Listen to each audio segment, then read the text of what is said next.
Don't really have much to say. We had a good win against the number one team in the country 2 days ago and would have liked to have won a series. Competed hard today, and for the most part it was a close game. It's just, hard to win games in the SEC if you score. What did we score today? 3 runs, and 1 yesterday, 4 runs in 2 games. So I knew we were facing 2 really tough starting pitchers, and they were going to be a challenge, and they turned out to be. So, they just, pitched well enough to hold us down, and we couldn't quite pitch well enough to hold them down. It was the story of the 2 games.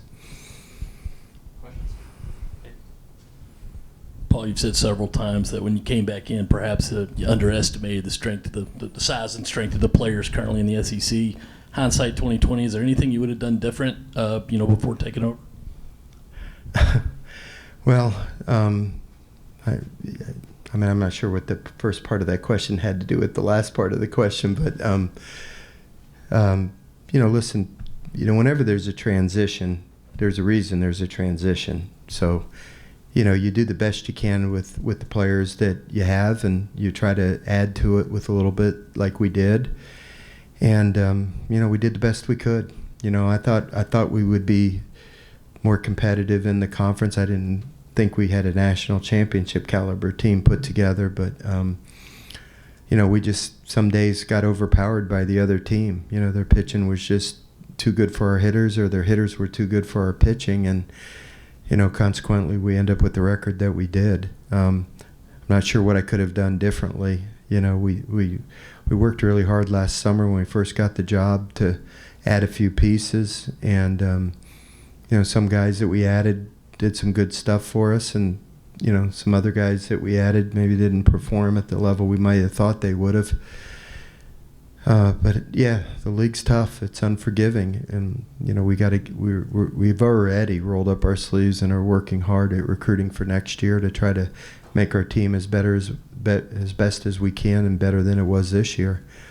But we still have the SEC tournament, so I don't want to get into all that too much. We got a big game on Tuesday, and we'll get ready for that. Knowing you still do have Hoover, but just looking at the whole 30-game sample size now, is it just as simple as kind of getting overpowered like you're talking about there? Is there something else you really look at as, not that there was one reason, but kind of just maybe the main reason this year kind of went the way it did? And I just said what I thought it was. We just, went up against players that were better than ours. I don't know what else to say. The last kid was throwing 99, 100 miles an hour. I don't have anybody throwing 99, 100 miles an hour.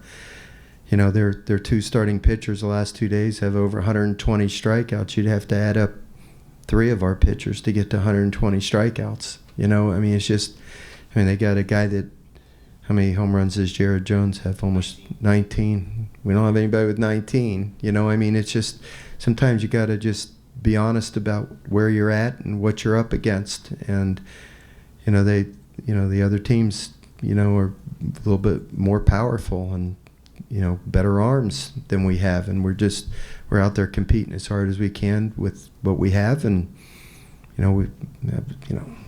hey, I'm looking for positives. We did a good job in midweek games this year. We beat the number one team in the country one time. We had not a lot, but some games that were in the balance, and we just couldn't finish them off. And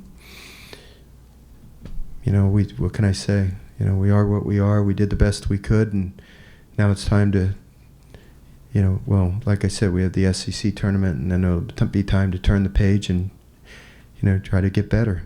That's all we can do. Paul, any chance for Ethan to come back Tuesday or maybe later in the tournament? I haven't talked to him about it, but I'd be doubtful about that. He wasn't even on the active roster for this weekend, so, that tells you how sore his shoulder was. So I haven't talked to him in the last day or so about it. You hate to just keep saying, hey, how's your shoulder feeling? How's your shoulder feeling?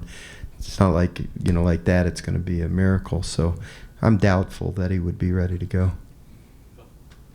You got some good young players that other teams will probably try to make a run at here in the offseason. Do you feel like you have a good story to tell guys on your team who might come back for retention purposes, a positive future story that you can show them and tell them to help convince them to stay put? Yeah. I mean, hopefully that those few players that you're talking about are, all in and want to be here and share the vision that I have for the program. I mean, certainly kids that we're recruiting are seeing the vision that I have. I've been there before. This season was very similar to my first season at LSU, and it's hard. It's a hard job. It's tough to win games in this league, and people have to share the vision and believe in it and want to play a big part in it. And I feel confident that that we're going to be able to retain the ones that we want to retain, and we'll go from there. Again, I don't really want to talk too much about it with the season still not having been completed, and I haven't talked to any players, so it's a hard question to answer.